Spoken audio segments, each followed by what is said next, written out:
É muito interessante. Eu até anotei aqui uma frase que você destacou, né? Que quando a gente vai trabalhar com essas comunidades, a gente aprende muito mais do que ensina, né? E aí eu queria te perguntar o que que você aprendeu, o que que você viu lá de práticas e saberes em saúde, né? Nessas comunidades quilombolas que você teve contato. Conta um pouquinho pra gente. Bom, é bem interessante, né? A gente, normalmente de fora, a gente pensa que, né, esses povos, comunidades tradicionais, especificamente as comunidades quilombolas, eles têm práticas tradicionais porque não têm acesso, né, acesso formal ao sistema de saúde. Isso, em partes, é verdade. Então, isso é um fato, né? Então, boa parte das comunidades não tem unidade básica de saúde, não tem equipe de saúde da família, então isso é uma realidade, sim, né, que demonstra a negligência do Estado brasileiro em relação à garantia, né, dos direitos sociais né, às comunidades quilombolas, assim como os demais cidadãos brasileiros têm. Mas essas práticas, né, tradicionais de saúde, elas estão, né, ancoradas, né, a partir dessa, como eu falei, dessa cosmovisão, dessa cosmogonia, que tem outros valores civilizatórios, né, como fundantes. Né? Então, a questão da circularidade. Então, é muito comum as danças de rodas, né, as danças circulares, enquanto práticas de saúde. Né, o samba de coco, a dança de roda, e uma prática de saúde que, né, transcende essa visão que a gente tem, da atividade física, aquela visão assim, né? Então eu, dancei, fiz atividade física, suei, né, aumentei minha frequência cardíaca, né? Então tive um efeito benéfico. Tem esse elemento, sim, fisiológico do benefício, mas também tem outros elementos que a própria comunidade entende. Então, é no meio da roda que muitas das histórias da comunidade, muito das cantigas, né, dos fatos. Né? Então, muitos desses saberes tradicionais são transmitidos entre as gerações. Né? Então, a partir das danças, né, boa parte as crianças já começam a compreender bem cedo qual o significado de ser pertencente àquele povo, àquela comunidade. Então, isso aí trabalha muito a questão da própria formação, né, dos processos identitários, então, a relação à identidade, autoestima, e saúde, saúde mental e física, a questão mesmo da coesão social. Então, boa parte dos conflitos, né, em algumas comunidades, conflitos sociais, conflitos entre vizinhos, maridos, são resolvidos também nas rodas, nas danças, na troca, né, na batalha de versos, de cantigas. Então, são muitos elementos.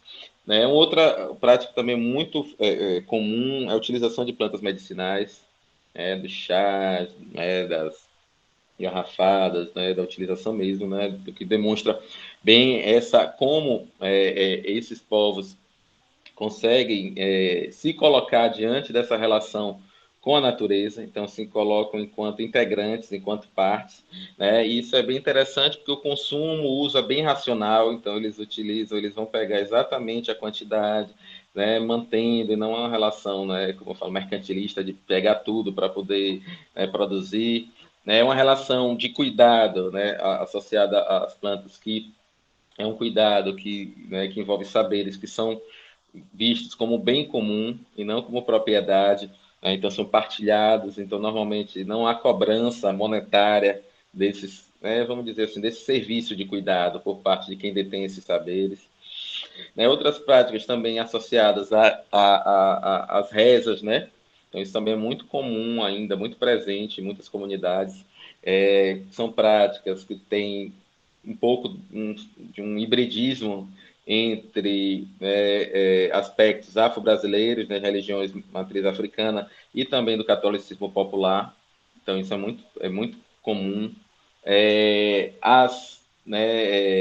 Também ainda tem algumas, né, não é tão frequente hoje, né, mas as parteiras, né, que tem um trabalho muito importante também, né, não só nesse sentido de apresentar ou de prestar o cuidado onde não há o serviço oficial, uma maternidade, mas também no serviço de orientação, né, de orientação tanto, né, durante a gestação, durante a gravidez, como também o pós-parto, né, alimentação saudável, né, então a questão, como eu falei, a conservação de sementes, né, e a alimentação saudável, que isso, né, segundo as próprias comunidades, é vista como uma prática também de saúde, porque, né, eles mesmos falam, então a gente sabe que a gente morre pela boca, então a garantia de estar consumindo alimento livre de agrotóxicos, sem veneno, onde eles sabem a procedência e que tem né, um vínculo não apenas, né, com a segurança no sentido de saber que aquela semente, que aquela produção é livre de agrotóxicos, mas também de saber os vínculos com a ancestralidade, de onde veio aquela semente, que passou de gerações, e que isso também fortalece esse processo de identitário, enquanto pertencente a um grupo que detém um conjunto de saberes e práticas. Então, assim, e também uma outra prática que eu encontrei, que algumas comunidades também consideram, é a própria conservação da memória, né? Então, tem comunidades que têm um memorial, né, que guardam lá peças antigas, instrumentos, né? Um acervo que traz, né, essa linha do tempo, né, isso como um elemento estruturante também, né, dessa construção da memória da comunidade e também desse fortalecimento da identidade, da autoestima. Essa própria comunidade também, né, uma das comunidades relatou, né, que aquele memorial, aquela conservação era importante para a saúde, né, das pessoas, porque se a gente não, como eles mesmo falam, então uma árvore sem raiz, né, não se sustenta. Então, a importância dessa conexão, da ancestralidade, dessa conexão com quem veio antes, né, para saber toda essa trajetória de resistência, de luta. Então, essas foram, né, algumas práticas. E isso é interessante porque transcende muito essa visão que a gente tem ocidental de saúde muito atrelada à lógica da doença. Né? A gente não consegue compreender, dificilmente a gente consegue compreender saúde dissociada da doença. Isso, né, esse conjunto de práticas e saberes, né, das comunidades quilombolas nos mostra, né, pelo menos para mim que sou do campo da saúde coletiva, me mostrou outras possibilidades de compreender saúde para além da doença. Então, é algo que é bem interessante, essa relação que as comunidades têm. Então, não tem como ter saúde sem, né, eles não conseguem dissociar da questão da resistência, da luta pelo território, né, da relação harmoniosa com os recursos naturais, com o meio ambiente, sejam recursos, né, sejam seres vivos e não vivos, dentro do ambiente, e nessa relação de ser pertencente, da natureza e não ser apartado, e ter o direito de se sobrepor, de explorar, de destruir. Essa relação também entre o individual e o coletivo. Então, o coletivo sempre, né, tem um peso muito maior do que o individual e se retroalimentam, mas é uma visão também muito ampliada, do que a gente tem, então, da importância do cuidado coletivo, do autocuidado, da não terceirização do cuidado da saúde, que mesmo as comunidades que têm o serviço, onde chegou a unidade básica de saúde, onde tem equipe de saúde da família, ainda assim eles conservam essas práticas e saberes e procuram dialogar, né, com a oferta, os serviços ofertados pelas unidades de saúde, pela equipe, né, de saúde, médico, enfermeira, né, e deixando clara essa relação, né, a importância dessa relação de diálogo entre diferentes saberes, né, não pelo fato, né, não sobreposição, ou redução de um saber em relação a outro. Então, acho que são práticas muito complexas, né, articuladas. Então, a gente acaba separando a partir do nosso referencial cartesiano, mas quando a gente vivencia na comunidade, eles não fazem essa dissociação.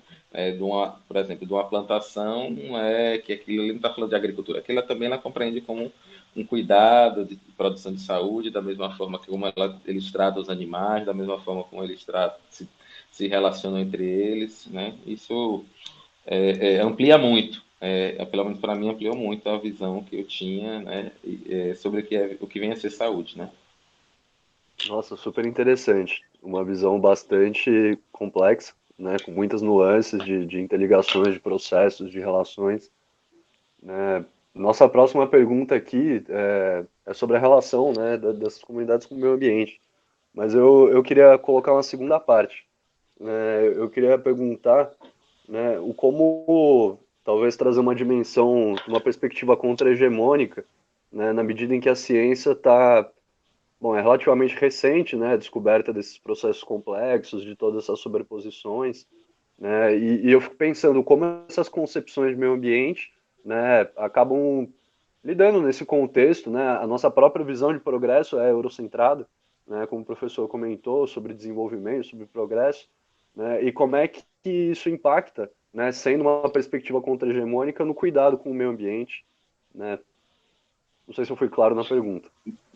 É uma relação interessante, né? Então, normalmente a visão que a gente tem de fora é uma visão de que é a visão até mesmo uma certa natureza intocada, do encanto. Então, não é bem assim. Então, há uma relação mais de que a gente costuma falar de um uso racional.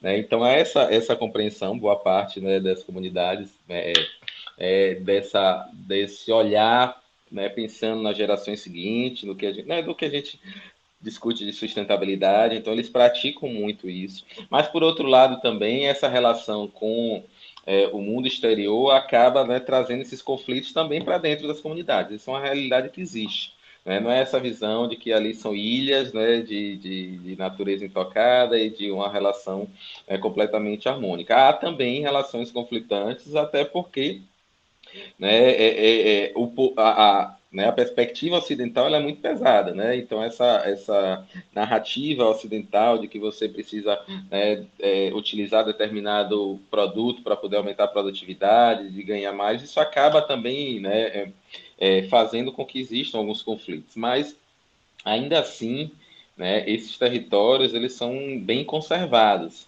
Então, não só, muita gente fala, são bem conservados porque estavam isolados, né, porque são como locais de difícil acesso, em partes por isso, mas também, né, a partir dessa relação, né, de construção, né, de um ideal, né, de construção de um território, né, que se contrapõe a essa perspectiva, né, ocidental de exploração, de produção de desigualdade, destruição, né, e que para esse ideal prosperar, né, tem que haver essa relação mais harmônica, né? Então isso é algo que perpassa, né, a realidade de boa parte das comunidades.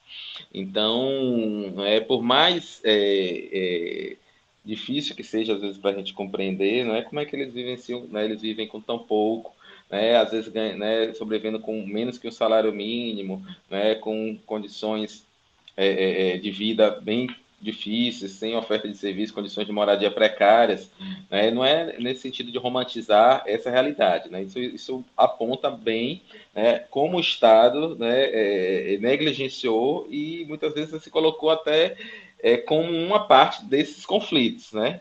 Quando a gente percebe, né, como você falou, né, o modelo hegemônico de desenvolvimento é pautado, né, nessas relações de exploração, de destruição, né, de um progresso que coloca os interesses, né, do capital acima dos interesses, né, coletivos e principalmente dos recursos, né, da utilização, da forma de manejo e relação com os recursos naturais.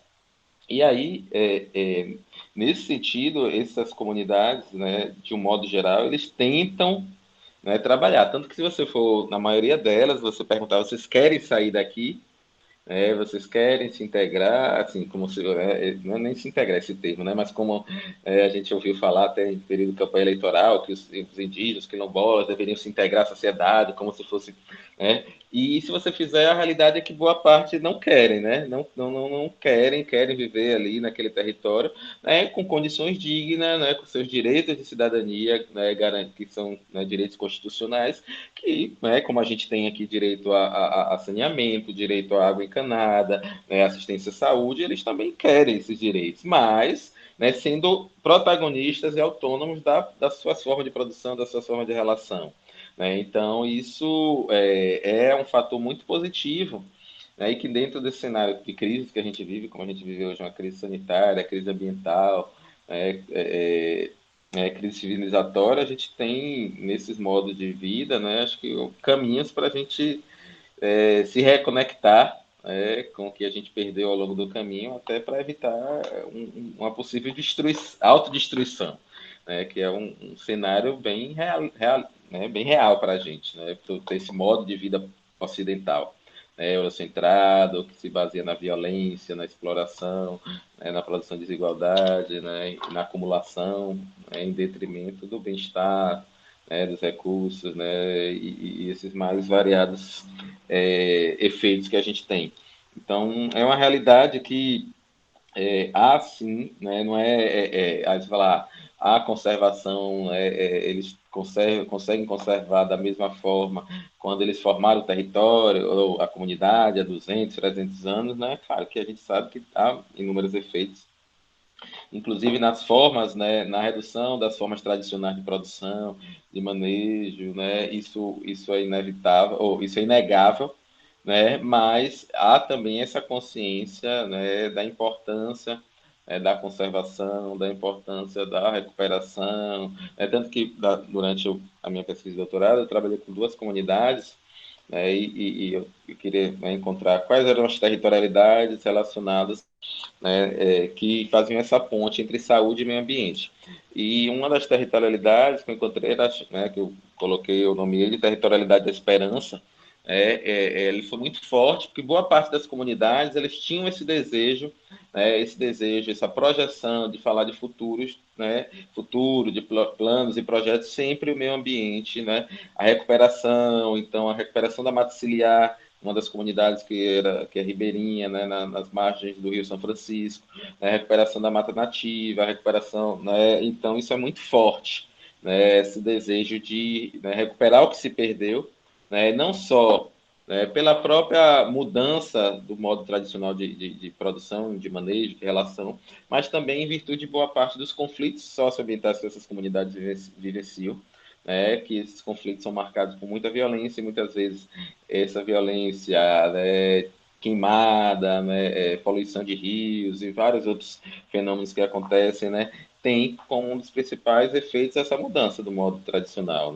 Então, isso é algo que mostra, que essa consciência ambiental, essas comunidades, elas têm muito forte ainda, e elas lutam para isso, Sempre elas estão lutando, estão reivindicando, esse direito de cuidar, do território, de cuidar do meio ambiente, como eles sempre também foram cuidados, a partir dessa relação com essa energia vital, que como eles chamam, como é chamado o princípio do axé, Essa energia vital é um ciclo que as comunidades, boa parte delas tentam manter de forma a garantir essa conexão, tanto com a ancestralidade, mas também com a oferta de recursos para gerações que vão vir.